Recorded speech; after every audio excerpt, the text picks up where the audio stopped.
You're listening to the Archetype Effect, conversations redefining power, purpose and leadership for women and the coaches who guide them. I'm Ros Cardinal, leadership coach and creator of the Women's Leader Archetypes. Together we'll explore the real stories, the research and reflections that help women rise with clarity and authentic power. There's a moment in leadership that's very easy to miss because nothing breaks. There's no failure, no feedback conversation, no clear turning point you can point to and say, that's when it changed.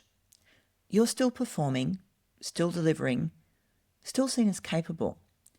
If anything, from the outside, you look more composed than you used to, more measured, more strategic, more considered.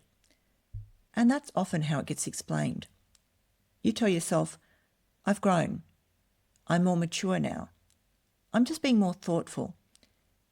And in part that's true, but it's not the full picture. Because if you're honest, and this is the part most women don't say out loud, something feels different. You remember a version of yourself who moved more freely, who spoke earlier, who didn't rehearse quite so much, who trusted the first thought, not the refined one.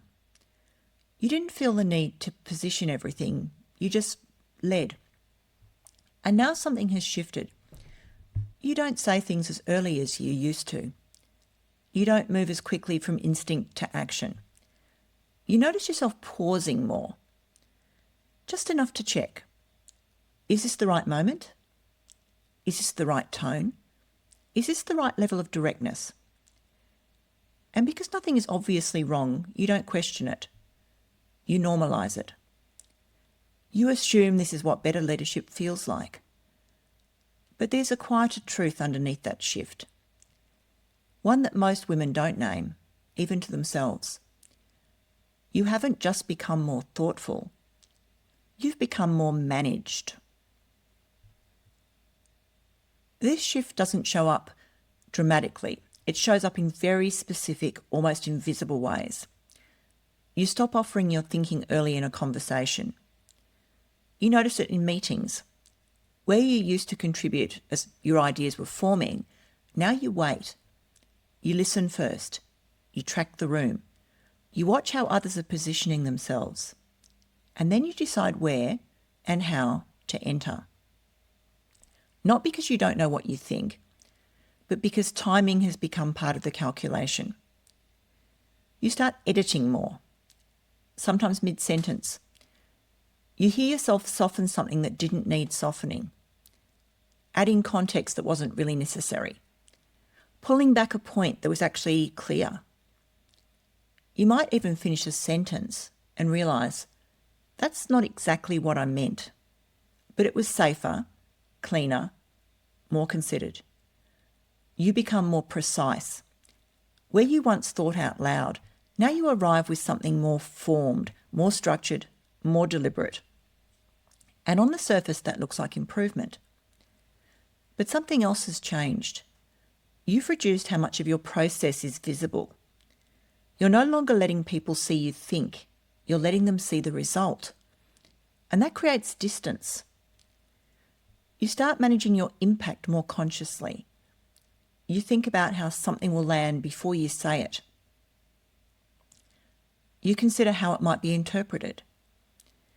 You adjust tone, phrasing, emphasis, not out of fear, out of awareness. But that awareness comes at a cost, because you're no longer just in the conversation, you're observing yourself inside it. You're leading and monitoring yourself leading at the same time. You might notice it in small moments. Rereading an email that really doesn't need rewriting. Holding back a question because it might shift the dynamic. Letting something go in a meeting that you would have challenged before. Not because you've changed your standards, but because you're choosing your exposure more carefully. And here's what makes this so hard to catch. None of this looks like a problem. It looks like control, maturity, professionalism. It often gets rewarded. But internally, your experience has changed. You're no longer just leading, you're managing how your leadership is expressed. There's a point where this starts to become familiar. It's not noticeable, it's not disruptive, just how you operate now. You don't wake up one day and think, I've changed how I lead. You just keep going. Meeting by meeting, decision by decision, conversation by conversation. And slowly, what was once a response becomes your baseline. You stop comparing yourself to how you used to show up. You stop noticing the difference between what comes naturally and what's been adjusted. Because the adjustments are small, they're reasonable. They make sense in the moment. So they don't register as a change. They register as refinement. You tell yourself, this is just better judgment. This is experience. This is what leadership requires at this level. And again, none of that's wrong, but it's incomplete. Because progression, when it's clean, tends to feel like expansion. More access to your thinking, more ease in your decisions, more range in how you show up. Not less. And this is where something subtle begins to stand out. If you look closely, and most people don't, you might notice that something's narrowed. You still have the same capability, the same insight, the same instinct, the same capacity to see what's really going on, but you're using less of it in the moment. You're filtering more before it comes out, holding more before it's shared, shaping more before it's expressed. And over time, that changes something fundamental, not what you know, but how you move. This is the part that rarely gets named, because from the outside, it looks like improvement, and from the inside, it feels justified. But here's what actually happened. You didn't just adapt your behaviour, you recalibrated your leadership. Quietly, without deciding to, without even noticing. And once that recalibration happens, it becomes very difficult to see. Because now you're operating from it, not observing it. It's like adjusting the settings on something so gradually that you forget what it looked like before. You don't experience it as change, you experience it as normal. And that's what makes this so important. Because when something becomes normal, you stop questioning it, even if it's costing you, even if it's limiting you, even if it's changing the way your leadership actually functions. And this is the shift. Not a loss of confidence or a drop in capability, a recalibration. One that made sense at the time, one that helped you navigate what was in front of you, but one that is now shaping how you lead in ways you can't fully see from inside it. Every recalibration comes with a trade-off, and this is the part almost no one sees while it's actually happening. Because on one side of that trade, things improve. You become more precise, more considered, more deliberate in how you move. You read the room more accurately. You anticipate reactions more effectively. You position your thinking more strategically. In many ways, you become better at leadership, or at least better at navigating the environment that you're in. And that's why this is so difficult to question, because the gains are real, they're visible, they're often rewarded. But there's another side to that trade, and it's quieter. You've lost range, not capability, not intelligence, but range. Range in how freely you express what you see. Range in how quickly you move from instinct to action. Range in how much of yourself is available in the moment. And that loss is very subtle because you can still do all of it. You can still be direct, still challenge, still take up space. But you don't, as often, or as naturally. There's now a step in between, a moment of filtering, a quick internal check. Is this the right time? Is this the right tone? Is this worth the impact it might create? And that moment, that barely noticeable pause, changes everything, because range isn't about what you can do, it's about what's available without effort. Let me make that more concrete. Range looks like saying the thing when you see it, not after you've shaped it. Following a line of thinking out loud without needing to pre-edit it. Letting your perspective land without cushioning it first. Being able to move from firm to open, from direct to exploratory, from decisive to reflective, without any friction, without overthinking the shift.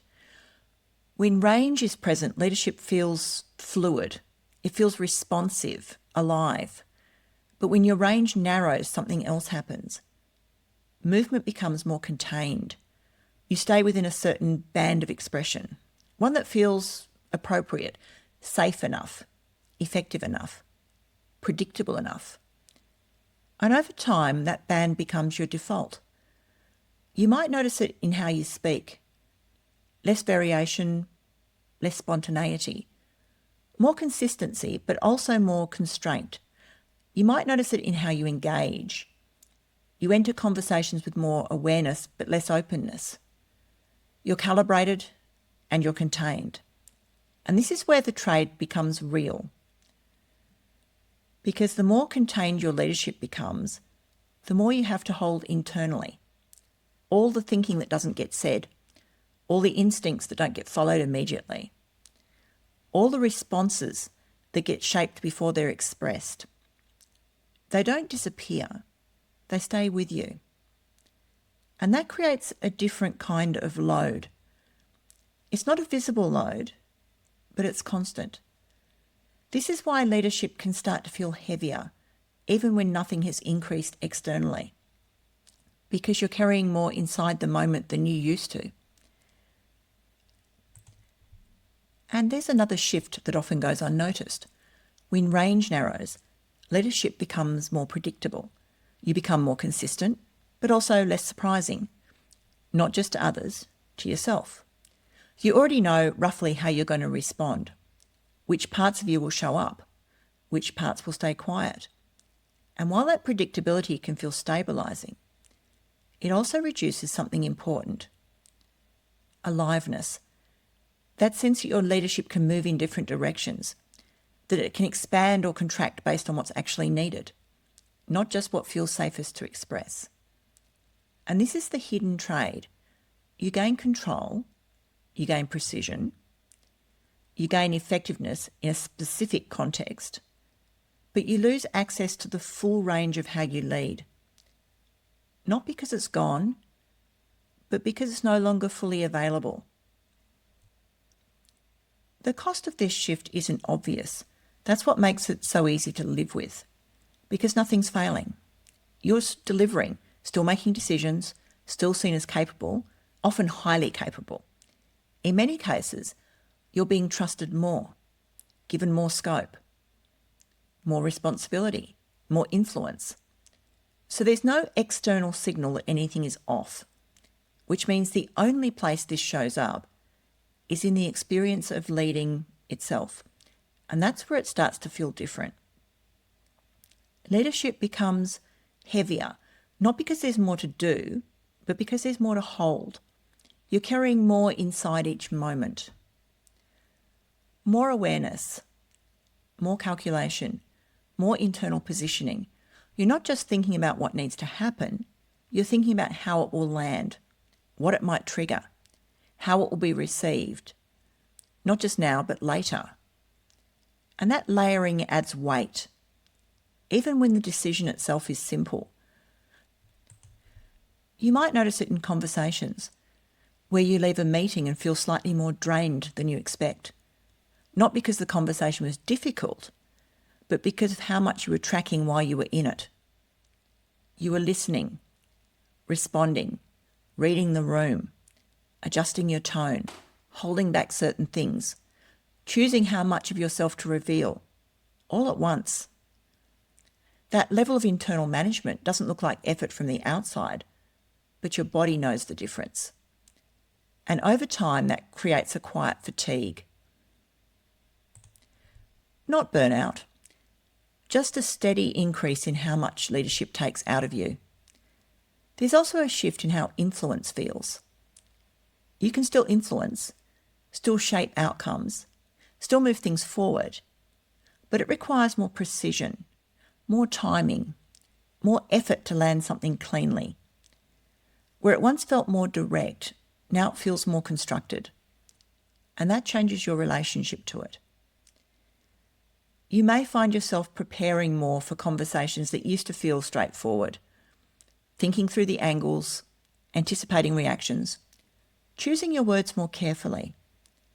Again, not because you've lost your ability, but because the margin for how things land feels narrower. And underneath all of this, there's a more subtle shift. Your relationship with yourself changes. You trust your instinct slightly less, not enough to notice immediately, but enough that you check it, you refine it. Sense check it against the room before you act on it. You might find yourself thinking, let me just think this through properly first. Let me just see how this plays out. Let me just adjust this slightly. And those adjustments are often small, but they accumulate. And over time, they create distance, not from your capability, but from your immediacy, from the part of you that used to move more cleanly from knowing to action. And this is where the cost becomes more personal. You're no longer just leading, you're relating to yourself while you lead. Monitoring, refining, positioning. There's a layer of self-awareness that never quite switches off. And while that awareness is definitely useful, it's also continuous. You don't fully drop into the moment, you stay slightly outside it. And that has a relational impact too. Others may still experience you as capable, but slightly less accessible, slightly harder to read, slightly more contained, not closed, but not as open as you once were. And often you feel that yourself, a sense that you're present, but not fully there, that there's always a part of you just slightly held back. Managing, calibrating, ensuring. There's another layer to this that's worth noticing, and it's not always immediately visible from where you're standing. From above you, this often looks like effectiveness. You're measured, considered, reliable. You don't create unnecessary disruption. You handle complexity well. You land things cleanly, and that tends to be rewarded. But below you, the experience can be subtly different. People may find you slightly harder to read, less sure of where they stand with you. Not because you're unclear, but because more of your thinking is happening internally. They may hesitate a fraction longer before bringing something to you. Take a bit more time to interpret your response. Look for signals in how you say something, not just what you say. And again, none of this is a problem. Nothing's breaking, but something is shifting in how your leadership is felt. It becomes more precise, but also slightly more distant, more consistent, but less accessible. And because this shift is subtle, it rarely gets named, which means it doesn't get examined.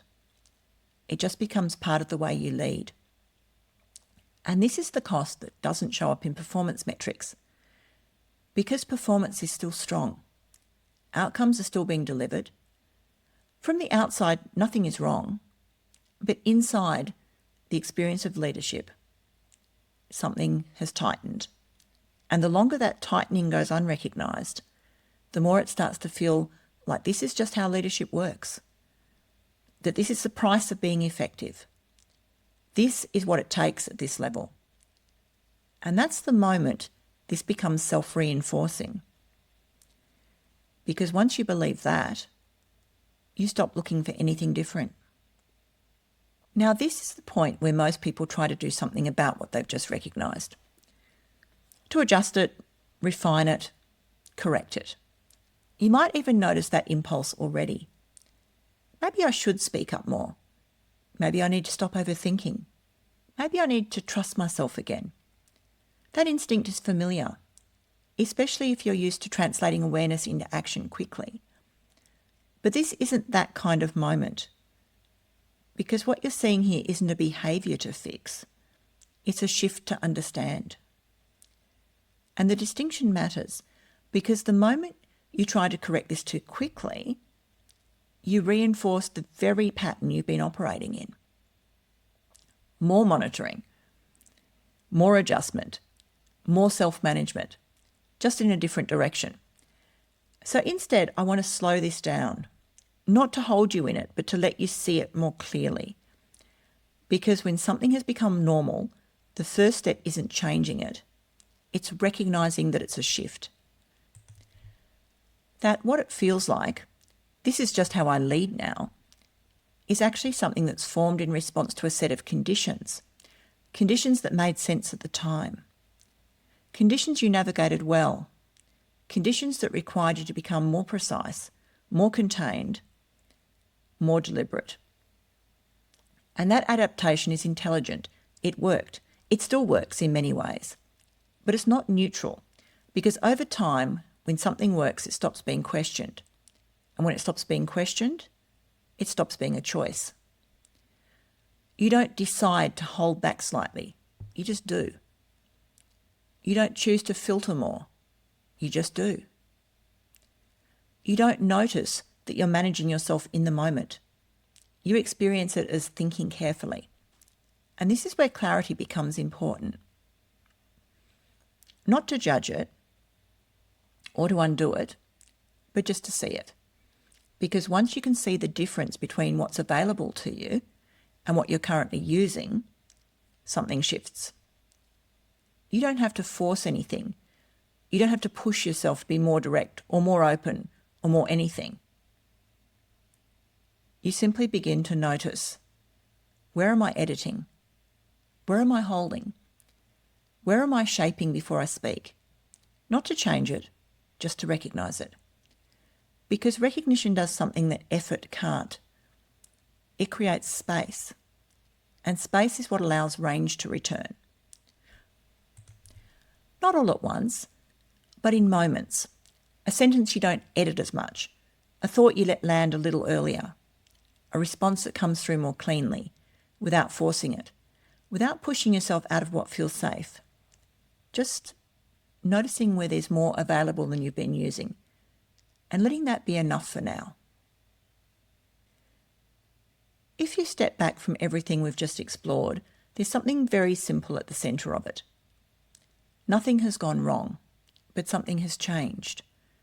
Not in your capability, not in your intelligence, not in your ability to lead, in how you're holding it. And that shift is easy to miss because it doesn't look like a problem. It looks like refinement. It looks like maturity. It looks like leadership at a higher level. But underneath that, there's a quiet narrowing, a version of your leadership that's become more contained, more managed, more precise, and less free. Not because you chose that consciously, but because it made sense in the environments you've been in, at the level you're operating, with the stakes you're carrying. Of course you adapted. Of course you refined. Of course you became more deliberate in how you show up. But when that adaptation goes unexamined, it becomes invisible. And when it becomes invisible, it becomes identity. You don't experience it as something you're doing. You experience it as who you are. And that's where this starts to matter, because if you can't see the shift, you can't question it. And if you can't question it, you'll keep refining it, keep improving it, keep becoming more effective inside a version of leadership that is quietly costing you more than you realise. Not all at once, but steadily. This season is about making that visible, not so you can undo it, not so you can force yourself back to how you used to be, but so you can see where your leadership has narrowed and where there's more available than you've been using. Because when you can see that clearly, something opens, not as effort, not as strategy, but as access.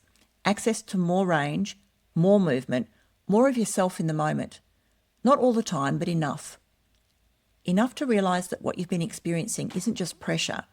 It's not just the level you're at. It's not just what leadership requires. It's something more specific than that. And once you see it, you can't unsee it. And that's where we begin. Thanks for joining me on the Archetype Effect. If this episode sparked an insight, share it with a woman who leads, or leave a review so more women can find these conversations. Until next time, lead with purpose and power that feels like you.